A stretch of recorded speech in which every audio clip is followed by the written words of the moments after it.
बुनियादी तौर पे भारत की एक चाणक्य पॉलिसी है और चाणक्य पॉलिसी क्या कहती है कि उसका जो दोस्त है, जो यानी कि पड़ोसी जो है वो उसका दुश्मन है और पड़ोसी का पड़ोसी जो है वो दोस्त है। भारत के शर से कोई महफूज नहीं है और बुनियादी तौर पे ये चाणक्य की वही पॉलिसी है जिसको दोबारा रिवाइव किया जा रहा है। जो अशोका एम्पायर बनाने की कोशिश की जा रही है ये सोचे समझे बगैर कि सिर्फ ब्राह्मणों को जो कि 2.5% है उनको आप तमाम का तमाम इक़्तिदार उनके हाथ में नहीं पकड़ाया जा सकता। ओ भाई मारो मुझे, मारो मारो मुझे, मारो मारो। नहीं ये मजाक हो रहा है, एक सेकंड यार, मजाक हो रहा है। नहीं ये हम यहाँ पे क्या करने आए हैं? गजब बेइज्जती है। मेरे पास कोई अल्फाज नहीं है, मुझे माफ कर दे आप लोग सारे, मुझे छुट्टी दे दें। हेलो दोस्तों, कैसे हैं आप सभी। दोस्तों आज हम जो है पाकिस्तानी मीडिया का एकदम लेटेस्ट वीडियो देखने वाले हैं। लेकिन दोस्तों सबसे पहले हम डिस्कस करने वाले हैं कि पाकिस्तानी मीडिया इंडिया के बारे में क्या डिस्कस कर रहा है। दोस्तों पाकिस्तानी मीडिया कभी भी इंडिया के बारे में पॉजिटिविटी की बातें जो है डिस्कस नहीं करता है, बल्कि ये कहता है कि इंडिया की इकोनॉमी डिप्लोमेसी बहुत ज़्यादा जो है अच्छी है, जिसकी वजह से इंडिया ने पाकिस्तान को आइसोलेट कर दिया। तो दोस्तों इसमें कोई शक नहीं है, क्योंकि इंडिया इतना आगे जा चुका है कि पाकिस्तान अब उसका मुकाबला किसी भी फील्ड में नहीं कर सकता।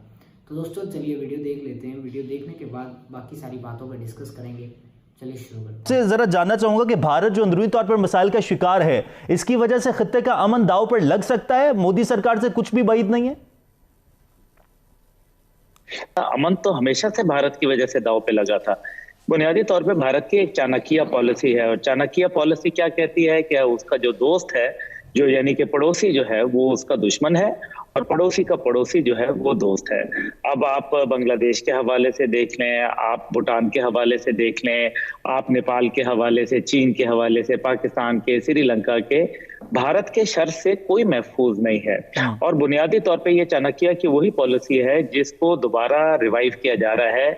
जो अशोका एम्पायर बनाने की कोशिश की जा रही है ये सोचे समझे बगैर कि सिर्फ ब्राह्मणों को जो कि 2.5% है उनको आप तमाम का तमाम इक़्तिदार उनके हाथ में नहीं पकड़ाया जा सकता। पड़ा कांग्रेस जो है वो जाहिर है अब इस सारे जो अमल है जो कि खास तौर पे अब हम देख रहे हैं कि जो इस हवाले से चल रहा है मामला, बिलखसूस किसानों के हवाले से हम ये देखते हैं कि उसके अंदर एक बहुत बड़ा मसला आन पड़ा है और वो मसला ये आन पड़ा है कि भारत को ये समझ नहीं आ रही कि हम उसको कैसे समझाएं। अब उसके लिए जरूरी है कि क्योंकि पॉलिटिक्स भी इसमें इन्वॉल्व हो गई है और ऑपोजिशन पार्टीज जो है वो भी मोदी सरकार के जो है वो खिलाफ हो गई हैं और ये भी नजर आ रहा है कि अब ये ज्यादा देर जो भारत की पॉलिसी है लोगों को दबाने की, लोगों को वरगलाने के लिए, पाकिस्तान के खिलाफ पड़ोसी ममालिक के ऊपर जो है उसका तमाम का तमाम मलबा डालने के लिए,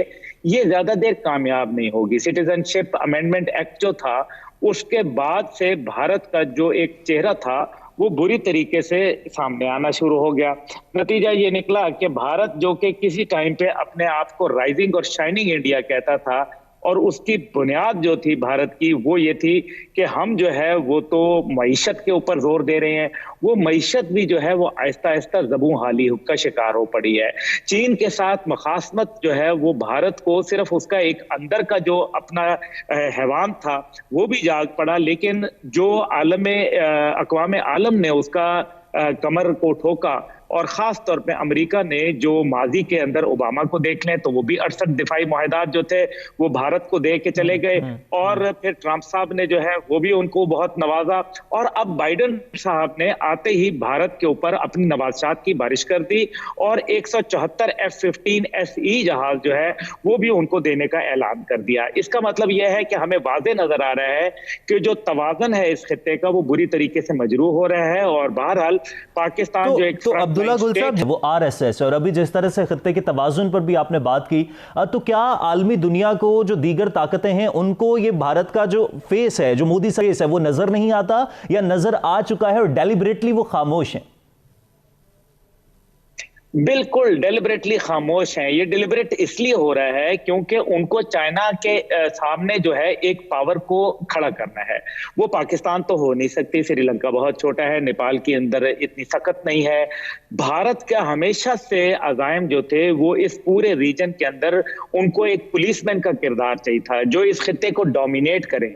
उसकी जो इस बड़ी ख्वाहिश जो कि एक विश है उनकी, लार्जर देन देयर लाइफ, उसके अंदर सबसे बड़ा जो मेरे ख्याल में एक रुकावट है वो पाकिस्तान का मुल्क के जो इंटरनेशनल हेजमोनिक डिजाइन्स हैं उनके अंदर पाकिस्तान फिट इन नहीं हो रहा। और भारत की जो रुकावट है, जो सबसे बड़ा उनकी मुआशी तरक्की के अंदर जो उनको चाहिए कि किसी तरीके से वो गवादर पोर्ट तक पहुंच जाए, इसी वजह से वो चाबहार के ऊपर जो है उनकी बड़ी नवाजात रही। गो के चाबहार के हवाले से मेरे ख्याल में पाकिस्तान को भी अपनी पॉलिसी को दुरुस्त करना पड़ेगा, क्योंकि बहरहाल हमें ईरान ने पहले ऑफर की थी और हमें उनकी ऑफर का फायदा उठाना चाहिए था। लेकिन इसका यह मतलब नहीं है कि अगर अच्छा, मैं पाकिस्तान के इक़दामात पर आता हूं गुल साहब, लेकिन आपसे ये भी अभी जिस तरह से आपने ये कहा कि चाइना के खिलाफ भी खड़ा करना चाहते हैं भारत को, पाकिस्तान तो हो नहीं सकता। अब अमेरिका और चाइना के दरमियान जो तनाज़ात हैं, जो बज़ाहिर अमेरिका बड़ा सब कुछ अच्छा दिखाने की कोशिश करता है लेकिन अंदरूनी तौर पर मामला सबके सामने और बज़ाहिर भी चीजें सामने हैं, तो क्या अमेरिका की भी पुष्टपनाही हासिल है भारत को, जबकि सदारत भी तब्दील हो चुकी है, अब ट्रंप वहां पर नहीं है, जो बाइडन है, तो उसके बाद भी सेम सिचुएशन है? जबरदस्त किस्म की, बहुत ज्यादा, इस बार तो पहले से ज्यादा है। देखिए ना, कमला हैरिस जो है उनका आप देख लें बैकग्राउंड, इस टाइम पे 19 जो है वो मुख्तलिफ बड़ी और छोटी और अहम पोजीशनों के ऊपर जो है वो भारतीय निजात लोग डायरेक्टली जो है वो मौजूद है। यानी कि जो स्पीच राइटिंग का डायरेक्टर है अमेरिका के प्रेसिडेंट का, वो भारतीय है। इसी तरीके से जो उनके साउथ एशिया की सिक्योरिटी के हेड हैं वो भी भारतीय हैं। जो इस टाइम पे उनके सुप्रीम कोर्ट के जो उनके हैं वो भी भारतीय हैं। इसी तरीके से नेशनल सिक्योरिटी के हवाले से वो भी भारतीय हैं। यानी कि 19 छोटे बड़े लोग जो हैं वो मुख्तलिफ इंपॉर्टेंट की पोस्ट के ऊपर भारत के हवाले से वहां मौजूद हैं, जो कि भारत के लिए एक फ्रंट जो मैन का किरदार अदा कर रहे हैं। लेकिन हमें यह मालूम है कि ये एक डूबती हुई सुपर पावर के ख्वाब तो हो सकते हैं, लेकिन इसके अंदर हकायक का रंग भरना जो है वो बहुत। तो वीडियो आपने देख ही लिया होगा दोस्तों। सबसे पहले एक बात कहना चाहूंगा कि आप जो ये वीडियो देखते हैं पाकिस्तानी मीडिया के, इन सभी वीडियोस को कुछ इंडियन यूट्यूबर्स ही बनाते हैं। तो मैं चाहता हूं कि आप उनका हौसला बढ़ाएं और उनको अच्छे अच्छे कमेंट्स करें। उनको अगर आप वीडियो के अंदर कमेंट के अंदर गाली वगैरह देते हैं तो ये अच्छी बात नहीं है, क्योंकि ये सारे वीडियो के जो कमेंट्स हैं वो इंडियंस ज़्यादा पढ़ते हैं।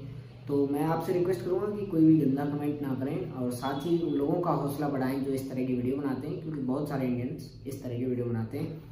तो दूसरा बात करें हमारी वीडियो की, तो दोस्तों अगर आपको वीडियो मेरा पसंद आया तो प्लीज़ वीडियो को लाइक कीजिएगा और शेयर ज़रूर कीजिएगा।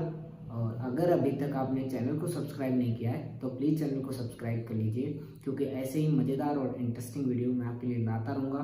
और दोस्तों एक चीज़ कहना चाहता हूँ कि आपका देश सबसे ऊपर है, अपने देश को ज़्यादा तवज्जो दीजिए। किसी भी दूसरे या कुछ इंटरनेशनल न्यूज़ सुन के आप अपने देश की आर्मी या सरकारों पे भरोसा खो बैठते हैं, जो कि बिल्कुल सही नहीं है। आपको अपनी कंट्री और अपनी सरकारों पे भरोसा रखना चाहिए, क्योंकि वो आपके भले के लिए, आपके भविष्य के लिए आगे काम कंटिन्यू कर रही हैं।